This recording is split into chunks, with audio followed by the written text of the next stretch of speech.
Ladies and gentlemen, welcome back to the channel. It's your boy Sean and your boy Scully. You guys remember this vehicle. This is the 1994 Jeep Cherokee Sport that was either the last video or 2 or 3 videos ago that we did with MadMax, the Jeep guru. This is his truck. He's literally just down the road. Like, he lives just down there. He's lending this to us to do a video on how an off-roader truck like this one's obviously modified a little bit, but how a stock one like this could be the best first car for anyone, really. Yeah. Especially us boys. Not sexist, but let's be real. High schoolers, college students, whatever of the 79 genders you identify as. So these are the reasons why one of these trucks would be great as your first car. Hit it. All right, guys, so the first reason that a Jeep like this, or really any off-roader, makes an amazing first car is because you don't need to go fast to have fun of them. A lot of people, we want like a 240 SX or a 350D, something like that, something you have to go fast in to really get the most out of the experience. Yeah, just like that, just, you know. And so, but with something like this, you can go slower and have just as much fun when you're off-roading, or even just cruising. Cruising, these things can be so much fun because they're terrible, but amazing at the same time. And this one right here, the way Max has got it set up, I mean, you've got this badass, not that it has anything to do with going fast, but it's got a badass winch on it. It's got a dragonfly somewhere hidden back in here, so if you hear noise, that's why. But this thing, if you just go and you cruise, like to get ice cream with your girl or with the boys, or you're just out, like I think Max took the boys out to see a hockey game in this or something, you just pile a lot of people in it, and it's just, you just cruise and you have fun. It's a good time. All right, guys, another reason why an off-roader makes a great first car is because of their practicality. And like this Jeep like this, it's a small SUV, but we've got tons and tons of space in the back here. Yeah, like you can seat 6 people in it, no problem. No problem whatsoever. There's a bench seat up here. We've got, this isn't stock, we've got a bench seat up here. Truck, we're gonna wait.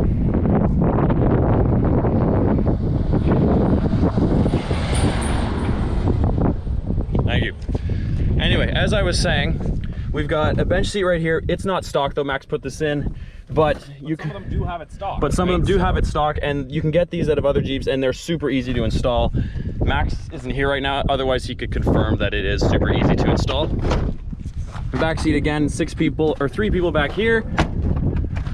And look at all the shit you can haul around. Max got a lot of shit. A lot of shit stuck back here. And like, hold up, if Sean holds the camera here, I can easily climb inside. Bye-bye. Yeah.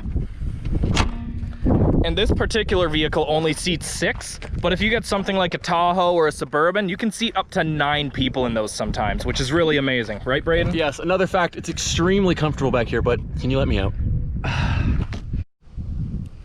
All right, so another reason that off-roaders make great first cars is because when you're off-roading, it's much safer than tearing up a back road in, let's say, a Civic Si or something like that. And when we're young, and I can speak from experience, you want something that's fast and it'll just take off. But one of this, not fast.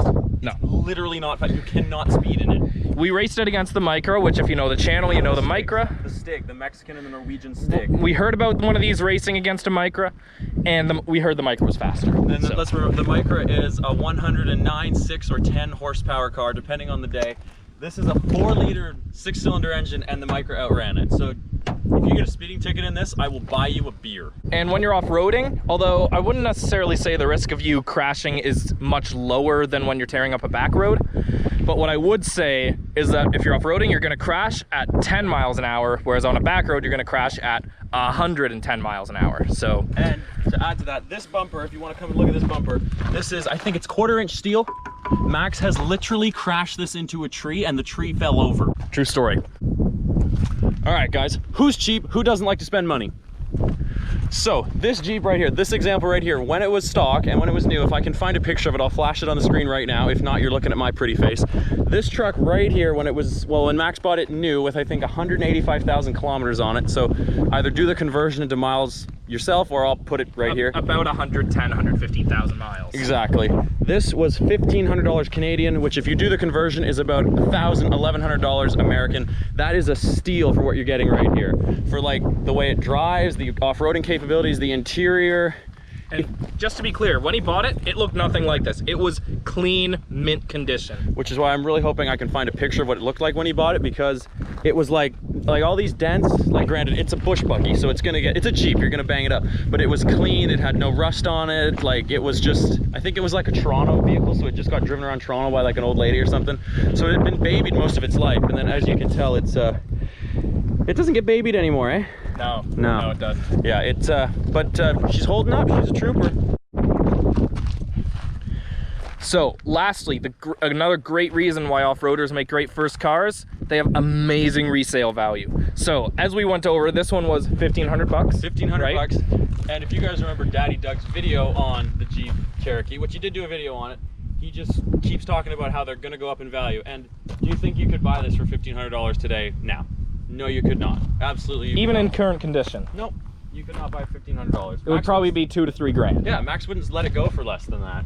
And honestly, I get it. Like after, I mean, you guys saw the video. I mean, granted, the last video that you saw of it wasn't crazy off-road stuff. But I mean, his Micra and my Sleek ain't doing that. Yeah, and it's not just specific to these vehicles. If you look at the prices of Jeep Wranglers, especially the TJs, they're through the roof. You look at the prices of a Toyota 4Runner, again, super high still, even though you can't even find a good one for like under 8-9 grand here. Tahoes, Suburbans, even pickup trucks, they don't go below a certain price bracket as long as you keep them in reasonably good condition. And if you guys stay with the channel for long enough, one of the two of us will get a Jeep, or both of us. It's inevitable at some point. And I guarantee you we will not pay less than $3,000 Canadian for it.